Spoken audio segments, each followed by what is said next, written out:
take my time all night. Baby, you should let me love you. Let me be the one to give you everything you want and need. Baby, good love and protection. Make me your selection. Show you the way love's supposed to be. Way too deep and we should stop making a big deal out of the little things. Cause I got big deals and I got little things. I got everything I'm asking for, but you stop making a big deal out of the little things. Let's get carried away. Come right now, you know where I stay. I just wanna say you're mine, you're mine. I just wanna say you're mine, you're mine. Would you hurry, you're mine, you're mine. All I'm really asking for is you. You're mine, you're mine. I just wanna say you're mine, you're mine. Would you hurry, you're mine, you're mine. Long as you know who you belong to.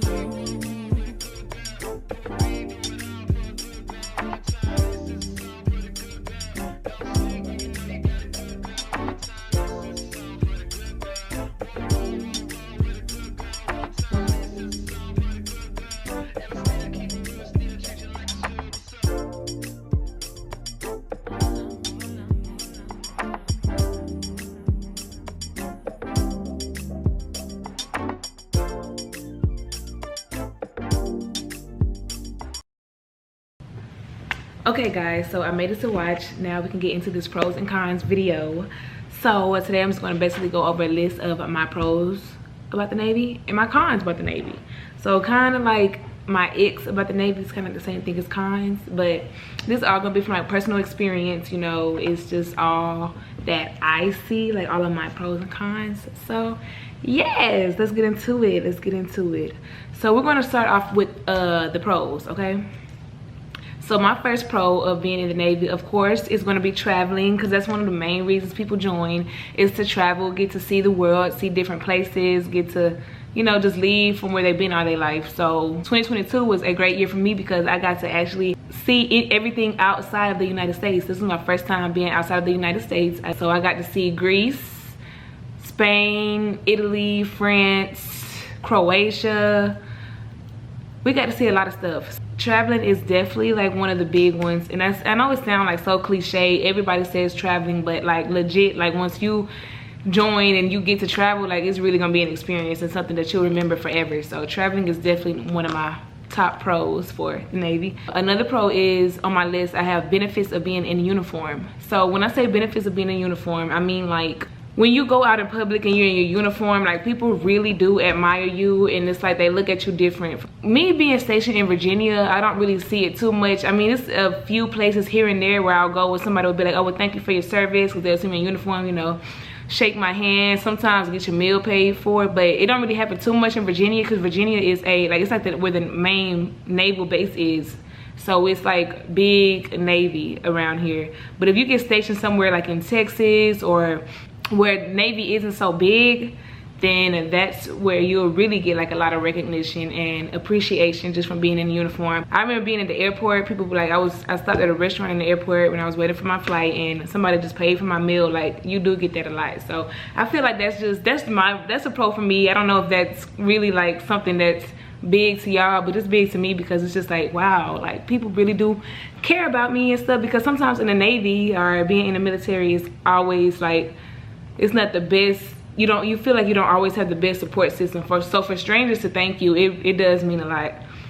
Another pro on my list is, of course, the money. So on the 1st and 15th, when you're in the Navy, you get a steady paycheck. Like, you don't have to worry about missing any money. Like, you go on leave, you're still getting paid. It's kind of like a salary type. You're not being paid by the hour, but you know, you get a good paycheck, and as you stay in longer, your pay increases. So like the more years that you're in, your pay increases. Every year you get a uniform allowance. Even when you get out the Navy, say if you're like in the military and like you go to like the doctor a lot and stuff, when you get out, all of that money from you visiting medical and all this stuff, like I'll get more into that later, but money wise, like it's great. And then if you get stationed overseas, you get overseas pay, and that pay is really good. Overseas pay is just extra money, like just because you're overseas. So money is so good, and it's like, it's good. A next pro is medical care, dental care, health care, all that stuff is for free. So say like for a woman to have a baby in the civilian world, y'all, having a baby, y'all don't even know how expensive that is. It's super duper duper expensive. But in the military, it's free. Like, you don't have to worry about medical expenses. You don't have to worry about health insurance. You don't have to worry about none of this stuff paying, because in the civilian world, it is literally expensive and like can really put you in a bind. Like, I done seen it. So yes, medical care is free when you're in the military, and if you want to have a baby in the military, your baby is gonna be born for free. Like, another pro that I have on here is school paid for. So the civilian world is so hard trying to find the money to buy, like money for your books, basically money to buy, to be able to afford certain books, to afford classes. It's money to get a degree. Like, it's just all this, it's all that money. Before I joined the Navy, I had to pay so much money. Like, when I was going to college, I went to college for 2 years before I joined, and I had to pay money just for classes. I had to pay money for my associates. Like, that stuff is not free. But once you go to the military, they pay for it all. Like, you got to take advantage of the stuff. You have to use your resources when you're in the military, because like, it makes life just so much easier. Like, you can join the military, but you don't really apply your resources, or you don't really look into what you could do and make out of it. So you kind of like miss the opportunity. So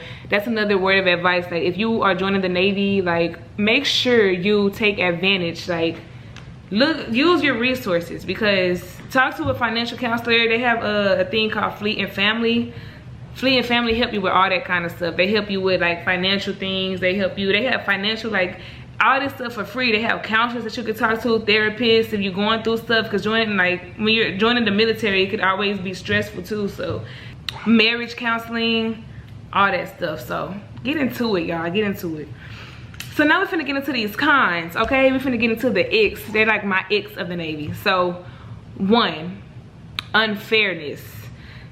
So when I put that, unfairness means, okay, say one person is like real respectful to the chain of command, real nice, and then it's another person that likes to talk back and stuff, and like, you know, catch attitudes and complain. Sometimes you will see like the chain of command, the leadership, they show more lenience to the person that's like talking back and stuff like that. And I feel like being nice and respectful can just get you like taken advantage of, or get you just ran over or talked to crazy. That's one thing that I have experienced, and I don't like that at all. I think it's very like, it's definitely unfair. It's definitely backwards. Like, however you want to put it, it's super backwards. Like, what? Or like, I don't know if the leadership is just basically sticking up for yourself is, you know, sticking up for yourself. You want to stick up for yourself either way it goes, but sticking up for yourself in a like aggressive way gets shine, I guess. Like, that's one thing that I have noticed, and I've noticed it more than one, like on more than one occasion. So another con is Joe Navy people. So Joe Navy people is people that are really by the book. They go by every instruction, like everything that's gotta be Navy right. Like, you got some leadership that's just super cool, super chill, like they don't go by the book for every single thing. Like, you know, say you get your work done, right, but your working hours are from 08 to 1400. So say, you know, that's your working hours, and say you get done with your work at like 12. You get done with your work at like 12. You got those people that will be like, okay, well, since you're done with your work and you're good, you got everything completed, you can just go home at 12. But then you also have that leadership, like, that will just have you sitting there. Even if you're done with your work, they'll just have you sitting there until 1600 or 1400, whatever I said for the time. They just have until it's time to actually, till the working hours are actually like done. So many examples I could use. Like, just think of it like people that take it way too serious. You got people that's just chill, calm, cool. You know, y'all get what I'm saying. Another con is deployment. So deployments are very hard, especially for people with family, especially for people with like dependents, babies, stuff like that, spouses, married, got stuff going on. A deployment can definitely be hard. Being away from family, being gone, just not able to do what you want to do. You stuck on a ship with so many people. You don't get good sleep sometimes. You can't be on your phone, can't be on social media. And then like sometimes when you're on the ship, you can't even email out because you're going to River City. and River City is when like all the connection goes out. You can't communicate outside of the ship, so you can't talk to family and stuff. So I know an incident where somebody on deployment, they couldn't take it no more. We had hit a port. We were in Italy. Someone actually like took a plane from Italy and flew back to the United States because they were away from their family and it was affecting them. They just left. They just went missing, and that's just where they went. So it can get crazy. Like, I mean, you cannot do that too. Like, so deployment can definitely take a toll on people. It definitely can mess with your mental. It's just hard being away. Like, it's just definitely hard having to adapt around all these people every day, seeing these same people doing the same routine every day for 6 to 9 months. It's just a no. Like, it can definitely take a toll on people's mental. The good part about it is you get to hit ports sometimes. Like when COVID hit, y'all, the ships couldn't even hit ports. So people were just on the ship for a straight 6 to 9 months, not hitting ports, just there. Like, that's rough. And then the food isn't the best on deployment. Like, all that is rough, if you ask me. Okay, so that. Next is respect up and down the chain of command.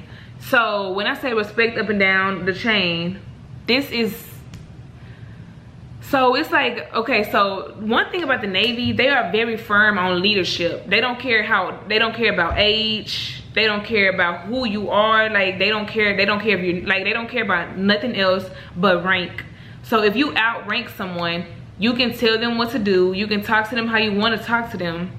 They stress, you know, respect up and down the chain. Respect, even the people should respect the people that's ranked higher, but you should also respect the people that's ranked lower.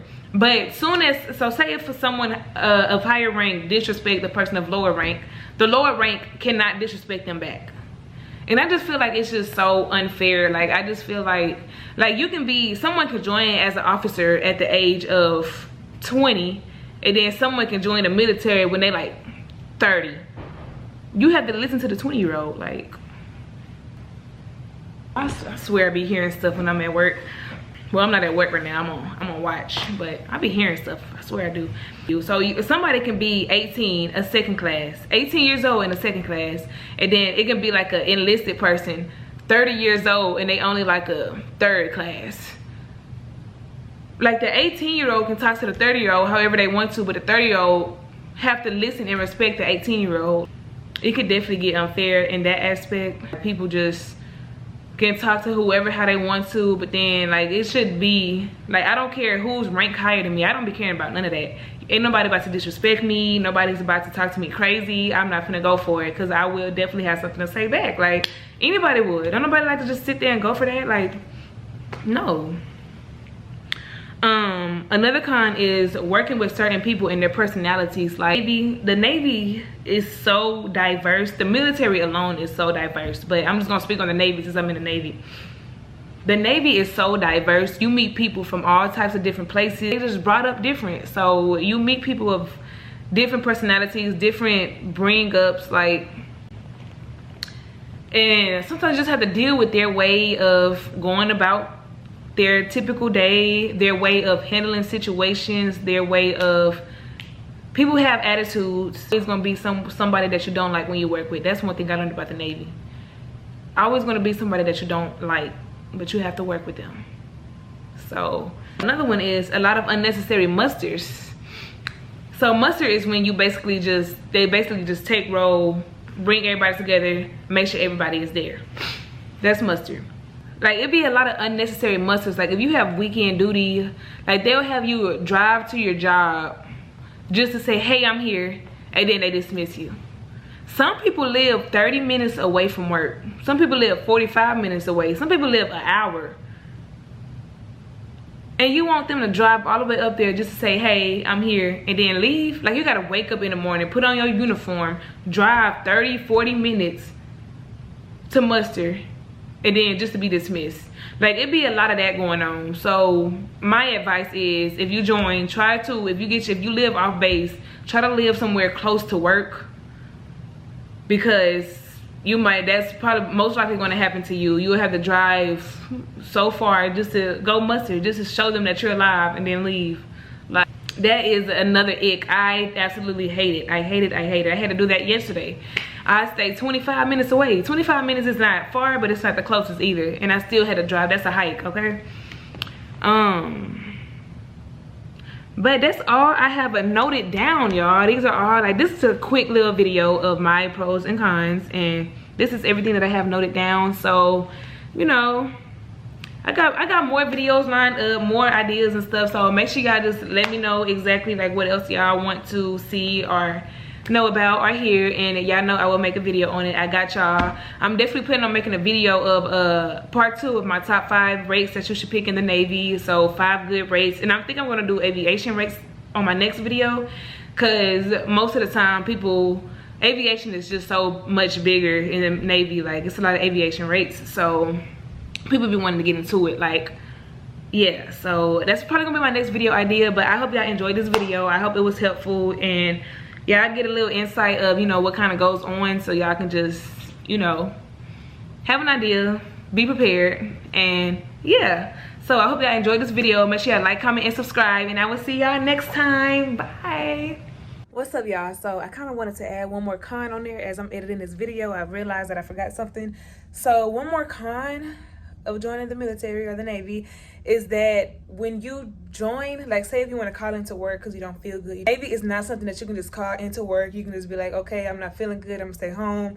You can't like take off. Like, if you're not feeling good or whatever the instance is, you have to go to medical, and they have to tell you you can stay home. So it's called an SIQ check, y'all. It's just a whole process. So it's not something that you can just quit, not something you can just call in when you're not feeling good. I hope y'all enjoyed this video, and I'll see y'all next time. Lexus, I'm in the freeway driving reckless. West sunglass when you look at my necklace. Worldwide respected, top 10 selected. Houston, Texas, Benz and Lexus. Find me on the freeway driving reckless. West sunglass when you look at my necklace. Worldwide respected, top 10 selected.